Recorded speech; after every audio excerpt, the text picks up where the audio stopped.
बिस्मिल्लाहिर्रहमानिर्रहीम। अस्सलाम वालेकुम डियर स्टूडेंट्स, हम चैप्टर नंबर 15 होम्योस्टेसिस को डिस्कस कर रहे हैं। आज हमारा थर्ड लेक्चर है। इससे पहले हम होम्योस्टेसिस को डिफ़ाइन कर चुके हैं और हम इसका एक मेकनिज़म जिसको हम ओस्मो रेगुलेशन का नाम देते हैं बहुत डिटेल के साथ देख चुके हैं। हमने प्लांट्स के अंदर भी ओस्मो रेगुलेशन का फिनोमिना डिटेल से डिस्कस किया, हमने एनिमल्स के अंदर भी डिस्कस किया, उनके डिफरेंट इन्वायरमेंट्स के लिहाज से ये सारी बातें जो हैं वो हमने डिस्कस कर ली। आज का जो हमारा टॉपिक ऑफ डिस्कशन है that is excretion.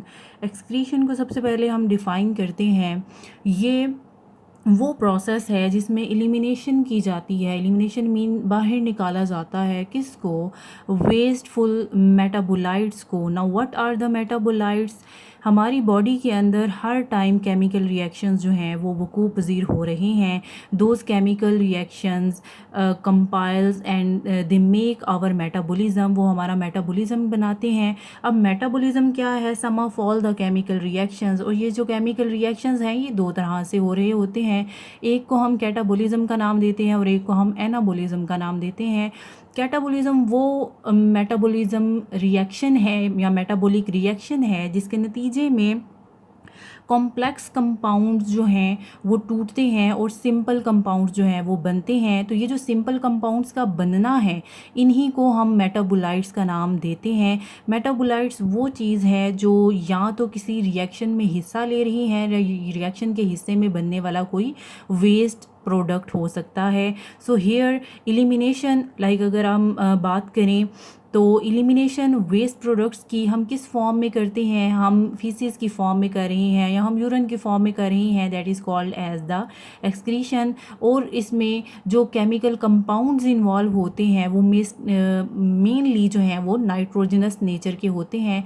The elimination क्या है? ये elimination of wasteful metabolites. Metabolites मैंने आपको डिफ़ाइन कर दिए कि हर वो चीज़ जो हमारी बॉडी के मेटाबॉलिज्म के नतीजे में बन रही है।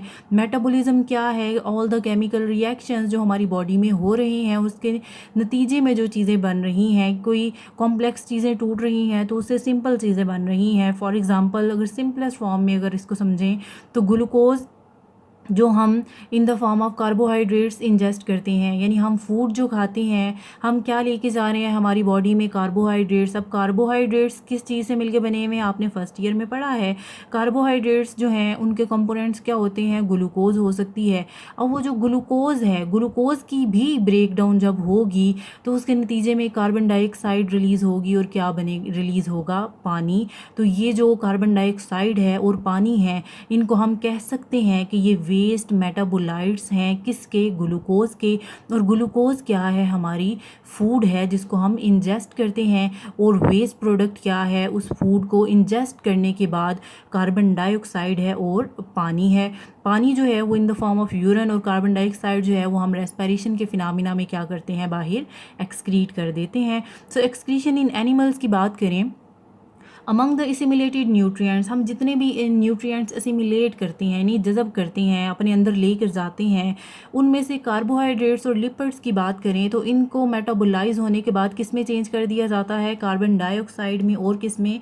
पानी में। मैंने आपको पहले ही एग्जांपल दे दी, लाइक कार्बोहाइड्रेट्स, व्हीट हम खा रहे हैं, गंदम खा रहे हैं, राइस खा रहे हैं, ये सारी चीज़ें अल्टीमेटली सिंपलेस्ट फॉर्म अगर कहूँ हम कार्बोहाइड्रेट्स की तो वो ग्लूकोज है। अगर ये ग्लूकोज में चेंज हो रहे हैं तो ग्लूकोज को भी मज़ीद जो है वो मेटाबोलाइज किया जाता है किसके अंदर? कार्बन डाइऑक्साइड के अंदर और वाटर के अंदर।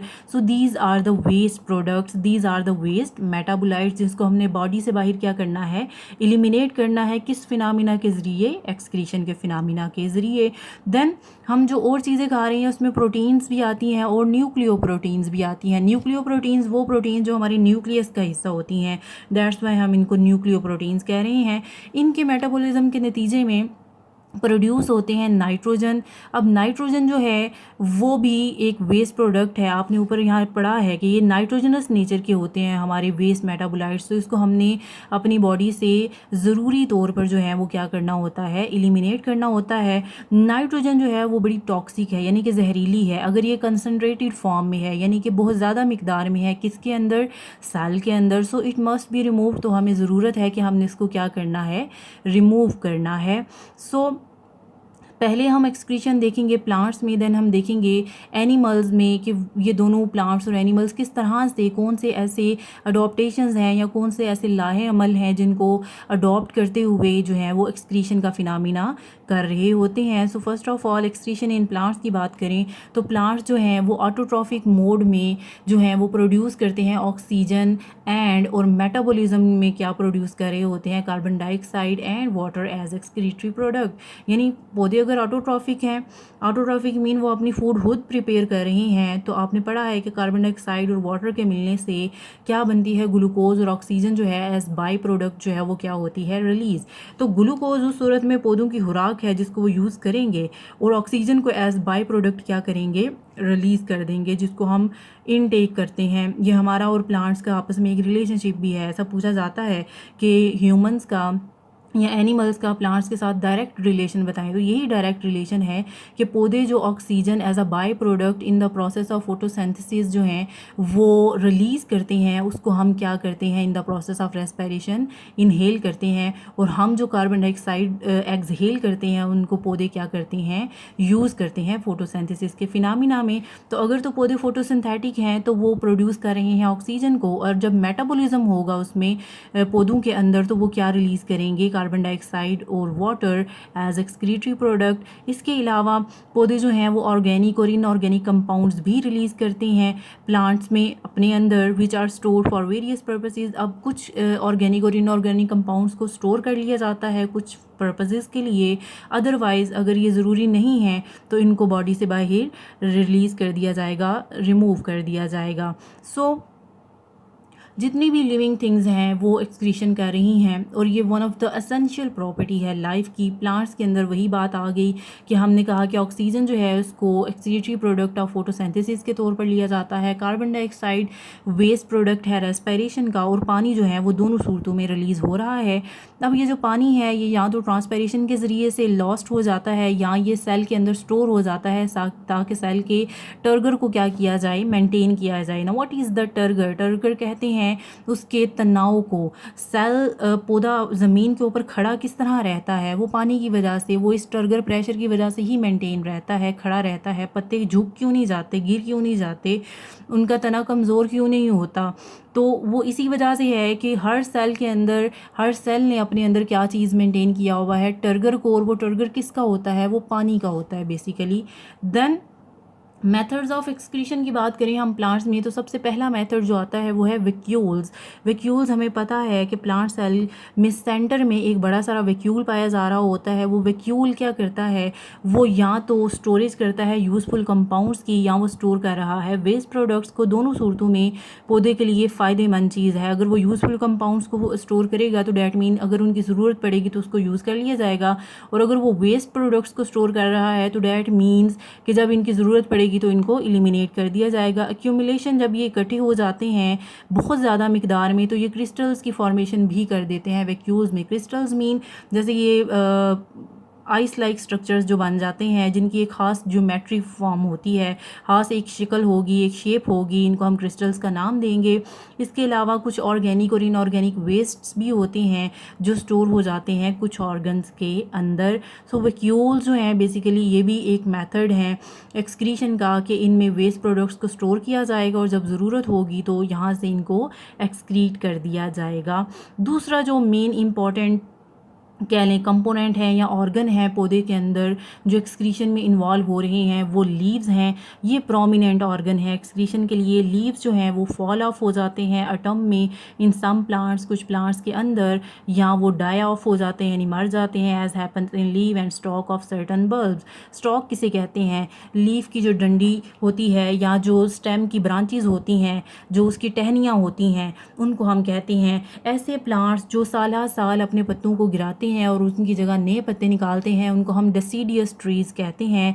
और ये एक ख़ास फिनोमिना है जिसको हम एक्सक्रीटोफोर का नाम देते हैं, और ये यूजुअली कब होता है? अटम सीज़न में, ख़ज़ां का मौसम जिसको हम कहते हैं।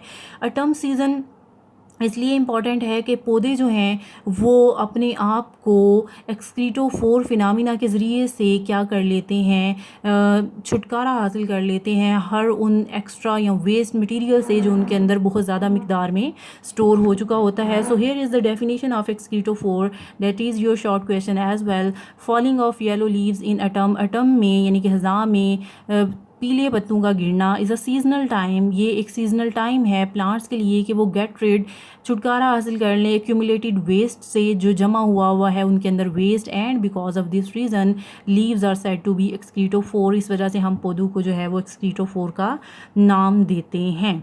देन आप देख सकते हैं ये डिफरेंट कलर के जो हमें लीव्स नज़र आ रहे हैं, ये बेसिकली एक्सक्रीटोफोर को शो कर रहे हैं. येलोइंग ऑफ लीव्स, पत्तों का पीला हो जाना.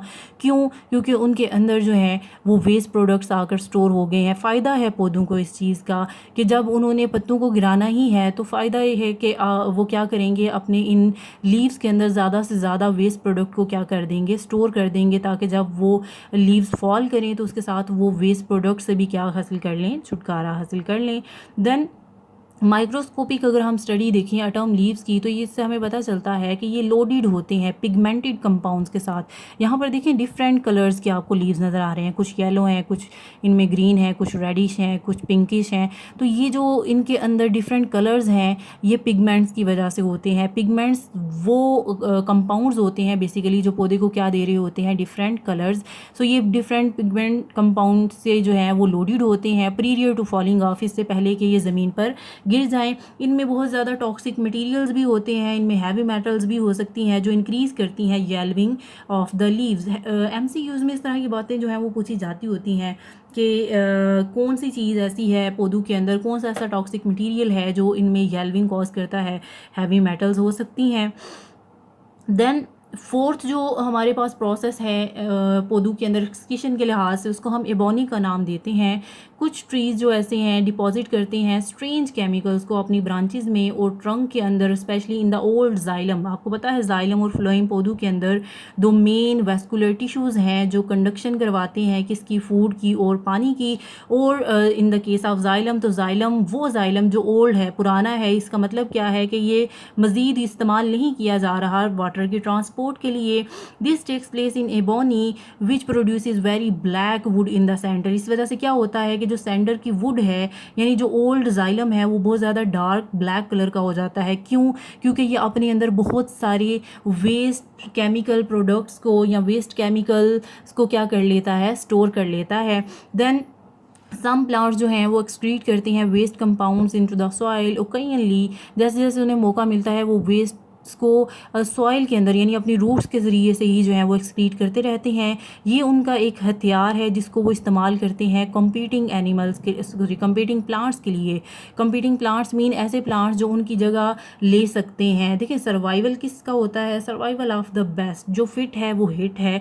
सो सर्वाइवल के लिए ज़रूरी है कि आपको कम्पीटिंग होना चाहिए. आप क्लास की ही एग्ज़ाम्पल ले लें तो क्लास में बहुत सारे स्टूडेंट्स जो हैं वो पाए जा रहे होते हैं, लेकिन कोई 1 2 3 स्टूडेंट्स ऐसे होंगे जिनमें कंपटीशन चल रहा होता है और वो एक दूसरे को हराने में लगे होते हैं कि मैं ही मैक्सिमम मार्क्स जो हैं वो गेन करूं. तो यहाँ पर भी पौधे ज़मीन के अंदर हैं जब, तो वो इस कोशिश में होते हैं कि हम अपनी बका को यकीनी बनाएं कि कोई और पौधा आकर यहाँ पर अपने आप को इस्टेब्लिश ना कर सके. तो ये भी उनका एक कह लें कि मेथड है जिसमें वो एक्सक्रीट करते हैं वेस्ट कंपाउंड्स को सॉइल के अंदर ओकेजनली जैसे जैसे उनको मौका मिलता है, और जिसको ये केमिकल वेपन के तौर पर यूज़ कर रहे हैं अगेंस्ट द कंपीटिंग प्लांट्स जिनमें कोनीफर्स वगैरह जो हैं वो आते हैं. This is the ebony condition जिसमें आप देख सकते हैं कि जो इनर वुड है वो डार्क ब्राउन कलर की या डार्क ब्लैक कलर की हो जाती है. इसको हम एबोनी कंडीशन का जो है वो नाम देते हैं. देन नेक्स्ट जो हम देखेंगे वो है एक्सक्रीशन इन एनिमल्स. तो एनिमल्स में जो काइंड ऑफ एक्सक्रीटरी वेस्ट्स हैं उसमें 3 तरह की वेस्ट्स आते हैं. एक वाटर है, साल्ट्स हैं और क्या है, नाइट्रोजनस वेस्ट्स हैं. Due to its removal in hyposmotic environment is labelled as excretory product. क्योंकि हम इसको हाइपोस्मोटिक इन्वायरमेंट में एक्सक्रीट करते हैं सो वाटर को भी हम जो है वो एज एक्सक्रीटरी वेस्ट ले सकते हैं. साल्ट्स को हम हाइपर टॉनिक इन्वायरमेंट में एक्सक्रीटरी वेस्ट के तौर पर जो है वो रिमूव कर रहे होते हैं. और नाइट्रोजन नाइट्रोजनस वेस्ट जो है ओवरवेलमिंगली नाइट्रोजनस वेस्ट जो हैं जो हमारी बॉडी में मेटाबॉलिज्म के नतीजे में बन रहे हैं, ये मोस्ट इम्पॉर्टेंट जो हैं वो एक्सक्रीटरी प्रोडक्ट्स होते हैं एनिमल्स के केस में। So main types of excretory products अगर हम देखें तो सबसे पहले है कैटाबॉलिज्म किसका, अमाइनो एसिड्स का।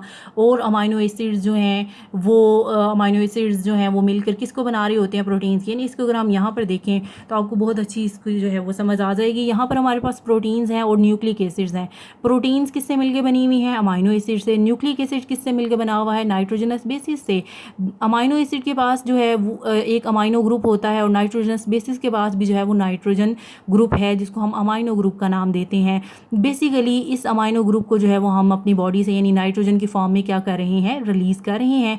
तो 3 तरह की हमारे पास जो है वो कंडीशंस बनेंगी। एक जो फॉर्म है उसको अमोनिया का नाम देंगे, एक को यूरिया का और एक को यूरिक एसिड का। अमोनिया कौन से एनिमल्स रिलीज़ करेंगे, अमोनिया एक्वेटिक एनिमल्स रिलीज़ करते हैं जो कि जिसमें मोस्ट ऑफ द फिशेज़ आती हैं। अमोनिया को रिलीज़ करने के लिए ज़रूरी है कि आपके पास बहुत सारा पानी हो। इससे पहले भी आपने पढ़ा है कि अमोनिया हाईली टॉक्सिक है।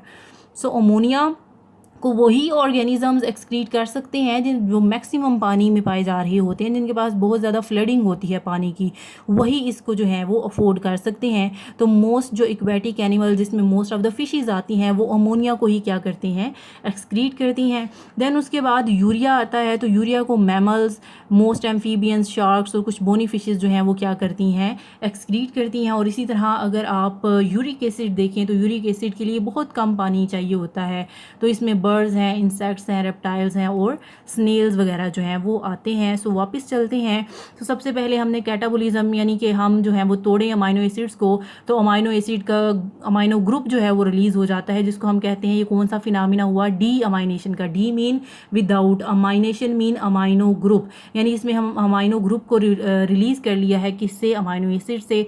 जब अमाइनो ग्रुप जो है इसको हम रीयूज़ नहीं करते, रिसाइकिल करने के लिए अमाइनो एसिड्स को हमें ज़रूरत ही नहीं है, क्योंकि हम अमाइनो ग्रुप को या नाइट्रोजन को अपनी बॉडी में स्टोर करना ही नहीं चाहते, क्योंकि ये हाईली टॉक्सिक है और प्लाज्मा में अगर इसका लेवल ज़्यादा हो जाएगा तो ये हमें नुकसान पहुंचाएगा। तो अगर इसका लेवल ज़्यादा हो जाता है तो ये कन्वल्जन्स कॉज करता है, यानी कि झटके महसूस होते हैं, कोमा यानी इंसान बेहोशी की हालत में भी चला जाता है और इवेंचुअली डेथ भी कॉज हो जाती है। इसी तरह मोस्ट एक्सेस नाइट्रोजन की एक्सक्रीट की जाती है किस फॉर्म में, अमोनिया की फॉर्म में, यूरिया और यूरिक एसिड की फॉर्म में।